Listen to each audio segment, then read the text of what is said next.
Welcome to the Circle 31 podcast. I'm your host, Ayana Robinson Dixon, and this is the Love Series.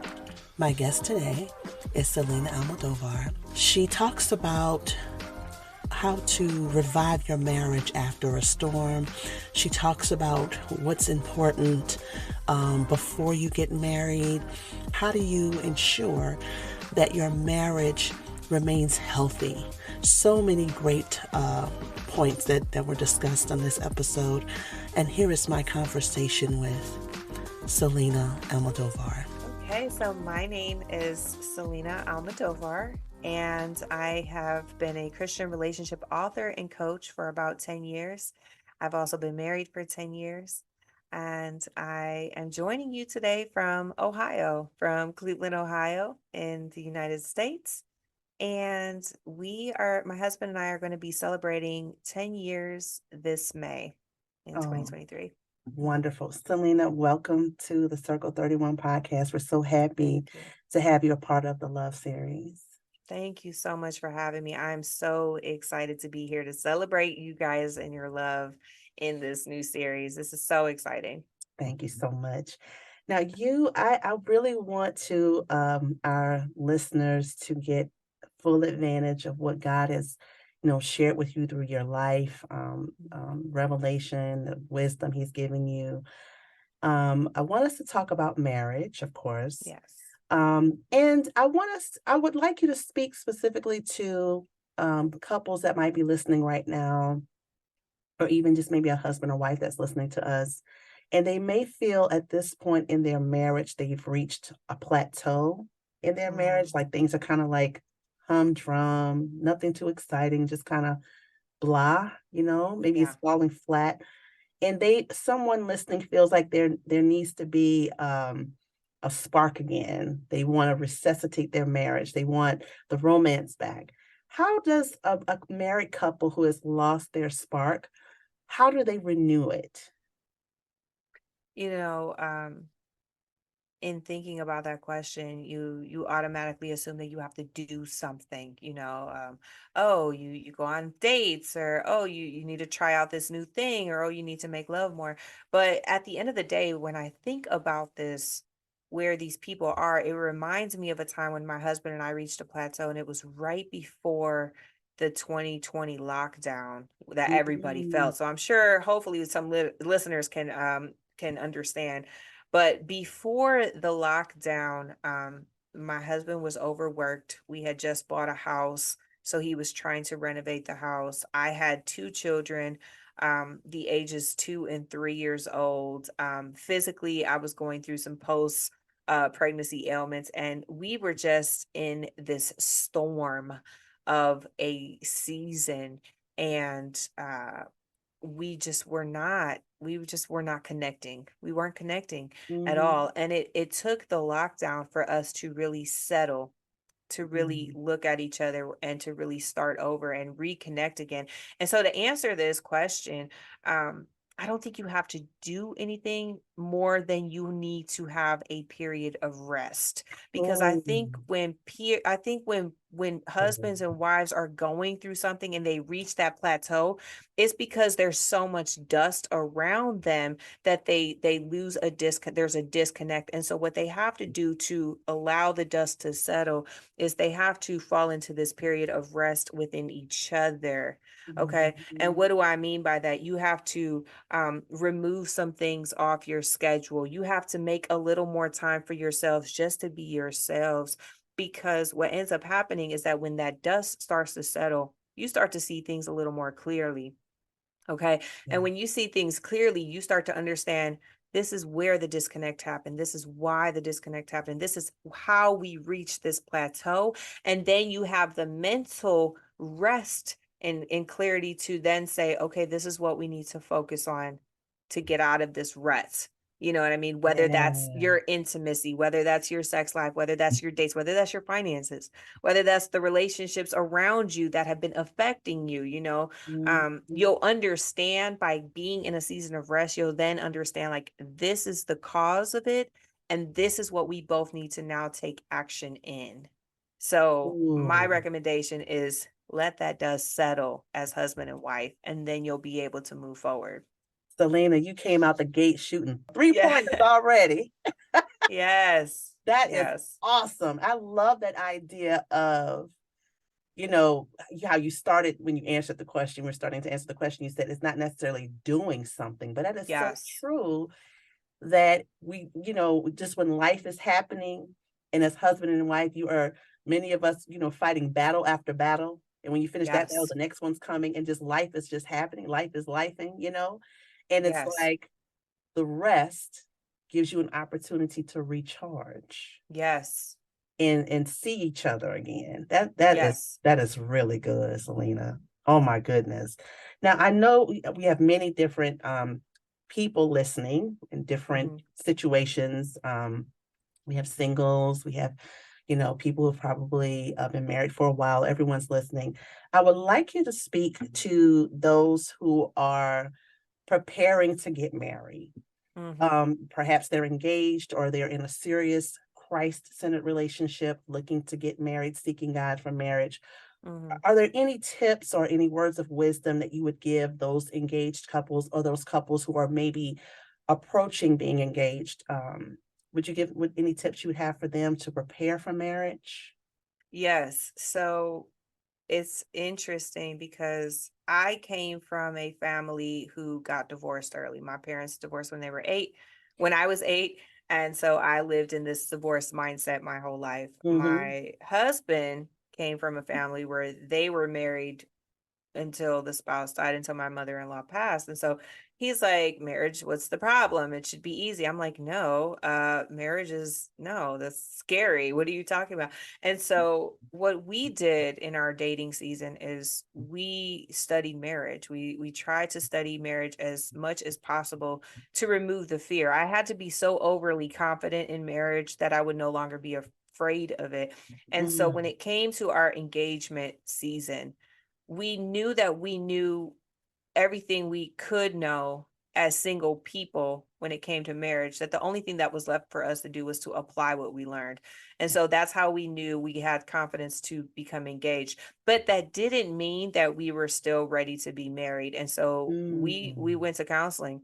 And mhm, I know that a lot of Christian couples, they are aware of premarital counseling. But here's what I want to tell you. Here's the wisdom is that so many churches, so many pastors, preachers, or whatever, they say get your premarital counseling like the last 8 weeks before you get married. I would say at least a year out. You know, as soon as you say yep, I'm engaged, the next absolutely. step should be when are we going to get premarital counseling? Because by the time you are in it's like pregnancy. It's like by the time you're in the third trimester, that last leg of your wedding, you are so fixated on the wedding, on the event, on moving in, on the honeymoon, on the finances, on the last minute touches, that you are not giving your total and complete attention to how are we going to prepare ourselves to become one? How are we going to remove baggage? What are the fears? What are the triggers? What are the traumas? What is blocking us from living our best and whole selves before we say I do? I feel like Mhm, that requires a lot more time than just the last 8 weeks of your engagement. So, my wisdom to you, please, if you have the time, if you just got engaged or if you've been engaged for a while, please do your counseling sooner rather than later, because you don't know what you're going to discover in that. You don't know what expectations you guys are holding for one another. And that kind of stuff needs time to work itself out. You don't want to go into your marriage trying to still work that stuff out. You want to be prepared, complete confidence that the only thing left for you to do is apply the lessons that you learned in your mhm. marriage. That's the wisdom I want to give you. Please, please do it before before the last leg of your engagement. So Hmm. I that is really, really good wisdom and insight. So you talked about Thank you. premarital counseling at least a year out. As soon as you say, yes, you know, I'll marry you. It's time for us to start preparing now for marriage Yes. counseling. Okay, so let's stay in that same mindset. Hmm. We have the marriage counseling. We're doing it as soon as we can, as soon after we've become engaged, and we're doing it hopefully more than a few weeks, like you said, a Yeah. year or so. As long as we can, it's good. So once the couple is married, we have Yeah. that honeymoon period, most couples do in the beginning. Yeah. But Yeah. how do you sustain an amazing marriage? So it's not just the first few weeks or the first few months or the first year, but you have a track record of having, a wonderful marriage and not just here and there. I mean, I could give you an easy answer and say, "Oh, it's communication." You Mhm, know, mhm, it's communication. You gotta know how to talk to your spouse. You gotta know how to hear your spouse, how to listen to your spouse. I could take it a little deeper and say, "Oh, it's your friendship. You gotta stay friends, and you gotta maintain that friendship that you once had. Always date your spouse and do that." But if I really want to be honest with you, I'm gonna tell you the way to sustain an amazing marriage. Those things will make a good marriage. Those things will make a great marriage, even. mm, But to make mhm, an amazing marriage, you have to keep God in the center of your mm. marriage, That's good. because God is going to humble you when you're a wife and you're tired of nagging at your husband, and your God is going to humble you when you're a husband and you don't want to do husband things, but you are called to do husband things. Mhm, It's God is going to show you what to do with your finances and how to plan for your family and how to deal with outside in-laws and other family members. God is going to show you how to be intimate, because he is the essence of intimacy. He is your spiritual intimacy with your spouse is the highest level of intimacy. It's not physical, you know, it's not emotional intimacy, it's spiritual intimacy. So if you can be spiritually intimate with your husband or with your wife, through praying together, through worshiping together, by serving one another the way God and Christ has taught us how to serve one another, then everything else will fall into place. That is what will mm. make an amazing marriage, My is goodness. having him in the center. Having him in the center, and I love how you touched on spiritual intimacy with your spouse, Yes. doing those things together. Oh, that is awesome. Now and we both know because we're both, Hmm. we have spouses, and we know that marriage is filled with highs and lows. We know that Yes. we have the good times, we have the bad times. And depending on what you're dealing with your spouse and what season you're in and what life is bringing to you, those tough moments can really take a toll on your marriage. You know what I'm Hmm. saying? So Hmm. how would you recommend that we reconnect with our spouse after a tough season, after we've gone through a storm together, after we've been through a very difficult time? How do we reconnect?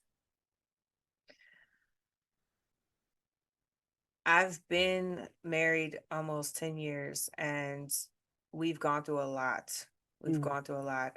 My mother-in-law passed away. We had 3 kids, 2 houses, all of these things that have happened in our life. And there have been times where it was very tough, where the fact that we were just holding each other and talking to each other, we've gone through miscarriages, we've gone through infertility, we've had a lot, mm, of things. Even though our marriage is blessed, there's been a lot of trials, because we're always going to go into these trials. But the one thing that we always went back to, because we're not perfect, and the honeymoon phase does happen, that's real. yeah. But the one thing that really helped us is we would pray together.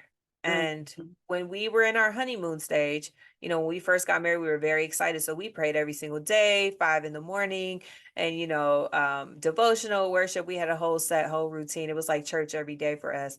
Um, Walking in the Garden of Eden, if you will. And mm, then, honeymoon phase passed. But then when those trials came and nothing else was working, and our flesh was tired, and helpless and hopeless, we went back to prayer. And it got to the point where very recently, I think in maybe in the summer of 2022, we just decided, we were like, we go on and off with these prayers, and we try to pray at night, but it didn't work out, and we try to pray in the morning, but it didn't work out because of kids, and we try to do this and we try to do that, and we want to do a devotional, but it doesn't work. We want to read the Bible together, but it doesn't work. So finally we were like, you know what, If it means that much to us, then we're going to make it work.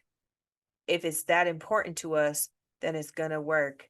And so instead of overwhelming yourself with how to get spiritually close with your spouse and how to stay close with God, we made it very simple. We said, we're going to wake up at 5:30 every morning and we're just going to pray.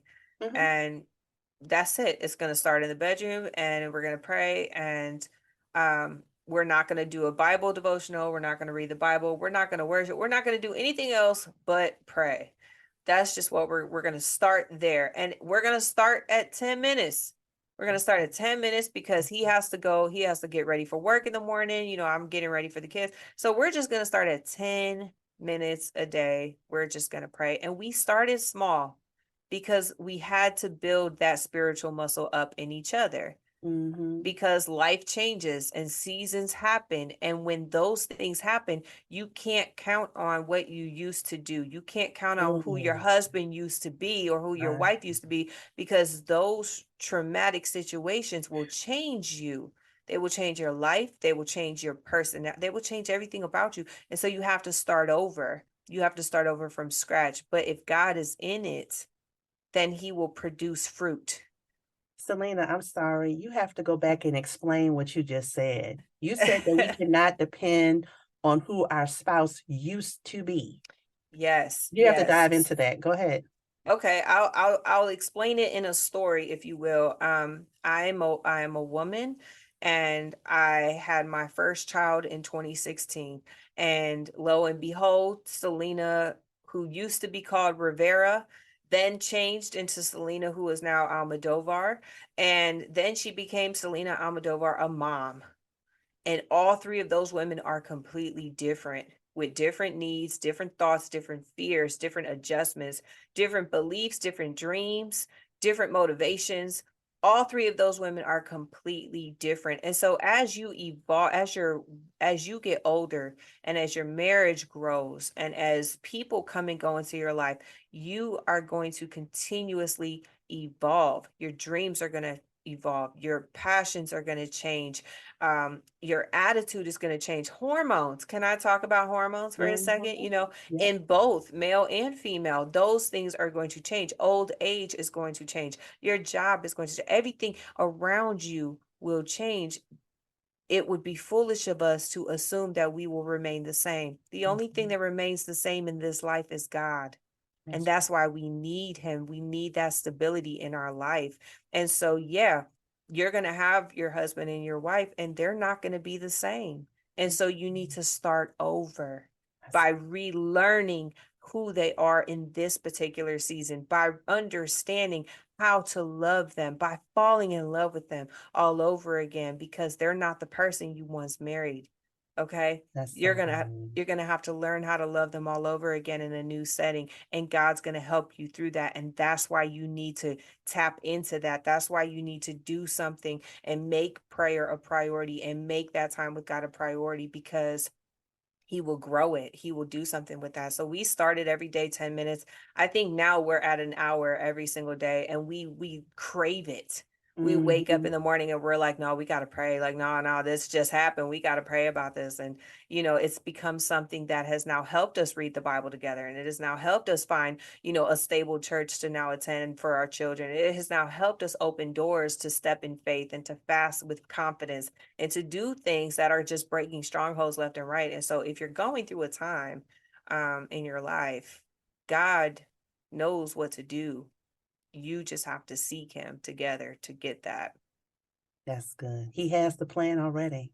He already Mm-hmm. has it. We just need to seek him to find out what it is we need to be doing. Amen. Man, that's beautiful. I was wondering if you would mind sharing the significance of Genesis chapter 2:25 and what that has meant to you in your life. Yes. So I have a relationship coaching ministry. I write books for single women, dating women, and very soon married women and men. And I've always used this as like the blanket verse in every every coaching, every course, every book, everything that I've ever done, I use this. And for those of you guys who are unaware of what the verse is, it is, and they were both naked, the man and his wife, and they were not ashamed. And this speaks to me in such high volumes because I believe in my core and in my spirit that this is the model of what marriage is designed to look like. Not in the sense that you have no clothes on, because at that time they didn't even realize that they didn't have clothes on. This was before the fall and before sin entered into the world. But Adam and Eve were naked, unexposed, vulnerable, willing to bear all, and they were not ashamed. And so I always use this as this is the prototype. This is what husband and wife should strive to do. They should strive to live naked in front of each other, holding nothing back, no fears, no insecurities, no skeletons in the closet. There should never be anything that you're unable to say to your spouse, to go to your spouse with, to speak to your spouse about, to live life with your spouse with, because there's no fear, there's no shame. And you guys are both naked, and that is the way God has created it. So when I think of the North Star of what I want a marriage to look like, or what I try to help other people have their marriage look like, it's always the point where they can feel completely naked with their spouse and there is no shame. And so that is my North Star. That is my blueprint. If I ever feel shame or feel like I need to cover up something, then I know I need to fix it, address it, and go back. And that's kind of where I tell people to go whenever they're feeling the same way.